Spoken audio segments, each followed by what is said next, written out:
Welcome to through out. और इस video पे हम लोग बात करेंगे कि क्या इंडिया में टिकटॉक वापस आने वाली है। क्या वापस वो छपरियों वाले ट्रेंड शुरू होने वाले टिकटॉक में। तो इसको लेकर काफी ज्यादा स्पेकुलेशन पिछले कुछ दिनों से हो रही है। जब से जब से चाइना के फॉरेन मिनिस्टर इंडिया आए थे और उन्होंने मोदी जी से मुलाकात की, और उसके बाद हमारे कई बार हमारे एनएसए चाइना में गए, उसके बाद काफ़ी ज़्यादा फॉरेन मिनिस्टर की मीटिंग्स लगातार हो रही है। और अब मोदी जी भी फाइनली चाइना जाने वाले हैं कुछ ही दिनों में।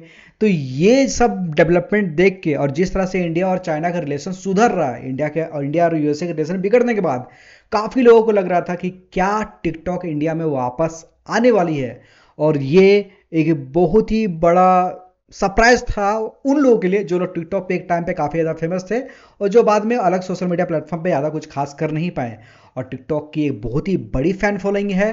तो ऐसे में थोड़ा बहुत हम लोग टिकटॉक के बारे में जान लेते हैं। तो सबसे पहले बता दूं कि टिकटॉक के करंटली देखें तो टिकटॉक अभी 23 बिलियन रेवेन्यू थी लास्ट ईयर 2024 में, जो कि 42% इंक्रीज है।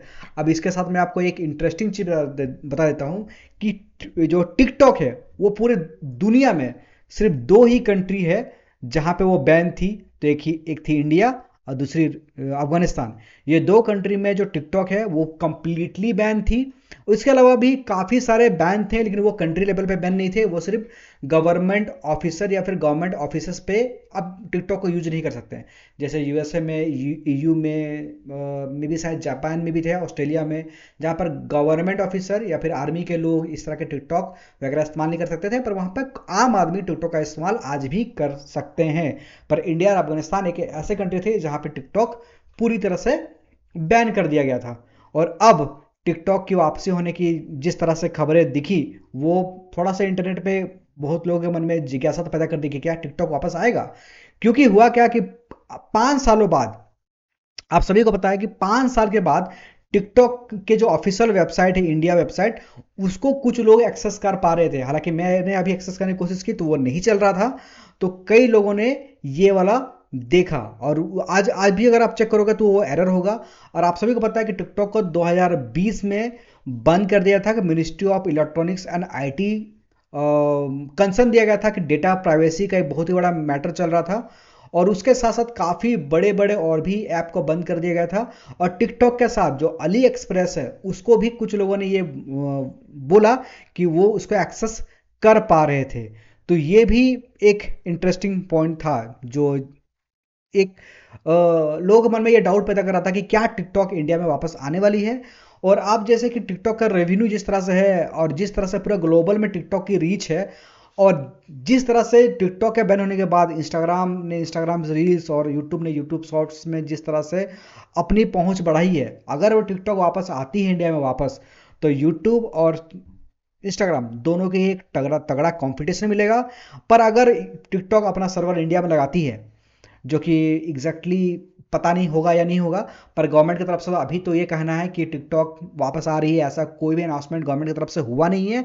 आने वाले टाइम में अगर मोदी जी जाते हैं और वहाँ पे कुछ ऐसा, जब मोदी जी जब चाइना जाएंगे और वहाँ पे कुछ ऐसा कुछ बड़ा डेवलपमेंट हो तो सकता है कि चाइना और इंडिया के बीच में काफ़ी सारे जो बिजनेसेस है वो रिज्यूम हो जाए। क्योंकि आपको ऑलरेडी पता है कि इंडिया चाइना के बीच में जो फ्लाइट भी नहीं चल रही थी वो फ्लाइट वापस से रिज्यूम हो चुकी है। और काफ़ी सारे जो बिजनेसेस थे जो बंद ठप पड़े थे 2020 के बाद, वो काफ़ी सारे बिजनेसेस ऑलरेडी रिज्यूम हो चुकी है। तो ऐसे में ये स्पेकुलेशन लगाना कि टिकटॉक इंडिया में वापसी कर सकती है, ये कहीं ना कहीं थोड़ा सा पॉजिटिव साइन हो सकता है इसका। तो वो तो अब आगे ही पता चलेगा। तो तब तक के लिए जो भी टिकटॉक का इस्तेमाल करते थे उन लोगों के लिए आप इसे 2 मिनट का खुशी समझ लो। अगर ये टिकटॉक आता तो आप लोग के लिए खुशी की बात है। मैं तो टिकटॉक पे अकाउंट बनाया था पर कभी मैंने वीडियो पोस्ट की नहीं थी। और हाँ, कंपटीशन तो होना ही चाहिए। इंस्टाग्राम और यूट्यूब का भी एक टफ कंपटीशन मिलेगा क्योंकि दोनों ही यूएस बेस्ड कंपनी है। और और सबसे बुरी बात क्या है कि इसमें इतने बहुत सारे टिकटॉक बैन होने के बाद काफ़ी सारे इंडियन ऐप्स भी आए थे मार्केट में। पर आज उन ऐप्स का क्या हुआ किसी को पता नहीं। आखिर क्या वजह है कि इंडियन ऐप्स जो है इतना अच्छा परफॉर्म नहीं कर पाती है कंप्यूटर बेस में। उसको फंडिंग की कमी है या फिर लोगों की प्रॉब्लम है, या फिर उस ऐप में काफ़ी ज़्यादा ग्लिचेस पाए जाते हैं। इसकी वजह से काफ़ी सारे प्रॉब्लम्स तो ऑलरेडी है। ऑलरेडी मोदी सर ने एक भाषण में उन्होंने बोला था कि क्या इंडिया अपना सोशल मीडिया प्लेटफॉर्म प्रोड्यूस नहीं कर सकता। हम लोग इंडिया आज से कुछ सालों पहले तक काफ़ी सारी चीज़ों में पीछे थे हम लोग, लेकिन अब काफ़ी सारी चीज़ों में हम लोग आगे किए हैं, पर आज भी सोशल मीडिया कोई भी प्लेटफॉर्म इंडिया की तरफ से बहुत बड़ा नहीं दिखता। आप सभी को पता होगा कि ट्विटर के कंपटीशन में हमने एक कू नाम का एक ऐप निकाला था, लेकिन आज वो भी बंद हो चुका है। तो आगे देखना होगा कि किस तरह से इंडियन इंडियन गवर्नमेंट या फिर इंडियन स्टार्टअप वाले किस तरह से सोशल मीडिया प्लेटफॉर्म को बना पाते हैं, क्योंकि ऑलरेडी हमने ऑपरेटिंग सिस्टम पे तो काम किया ही है और सक्सेसफुल ऑपरेटिंग सिस्टम बनाया भी है। तो उन सारी चीज़ों पे हम लोग आगे बात करेंगे एक और वीडियो में, जहाँ पे हम लोग बात करेंगे कि किस तरह से इंडियन स्टार्टअप ने एक नया नया ऑपरेटिंग सिस्टम के साथ काफ़ी सारी चीज़ें डेवलपमेंट हुई हैं। तो वो सारी चीज़ हम लोग आगे बात करेंगे। तब तक के लिए मिलते हैं आप सभी के साथ एक नए दूसरे वीडियो में। अगर आपके पास कोई भी सजेशन है या फिर कोई कुछ भी बोलना चाहते हैं, नीचे कमेंट में बता सकते हैं हमें, इससे हमें बहुत ही खुशी होगी और नेक्स्ट वीडियो बनाने में हमें थोड़ा सा हिम्मत आएगा। तब तक के लिए मिलते हैं दूसरे नए बेहतर वीडियो के साथ। जय हिंद।